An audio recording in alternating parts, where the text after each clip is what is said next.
Par rapport à la gamme Vénéré, le plus gros des changements, le principal changement, c'est que la ligne de production sur la gamme Vénéré était en Asie. Tout a été rapatrié. Maintenant, toute la totalité de la gamme Sonetto est fabriquée en Italie, à côté de Venise. Ça, c'est pour la ligne de production. Le deuxième changement, il est sur les haut-parleurs utilisés. On retrouve ce qui est hérité de la gamme Olympica et de la gamme Hommage, donc les deux gammes supérieures de la gamme Sonetto. On retrouve le tweeter DAD qui fait vraiment la signature associée au médium à membrane papier, qui font vraiment la signature, ce qu'ils appellent The Voice of Sonus Faber. Sur la gamme Sonetto, les vents se situent sous l'enceinte. Ici, il va ressortir par l'avant, il ressort et il vient ici. Sur les colonnes, il est vraiment positionné sous l'enceinte. L'idée, c'était de faciliter le positionnement de l'enceinte par rapport aux pièces.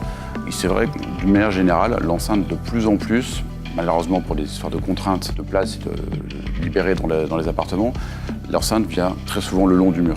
Et c'est vrai que le seul moyen de récupérer un grave et d'avoir une position qui s'accorde à peu de choses près à la pièce, c'est de positionner les vents en dessous. L'idée, c'est de ne pas avoir deux parallèles.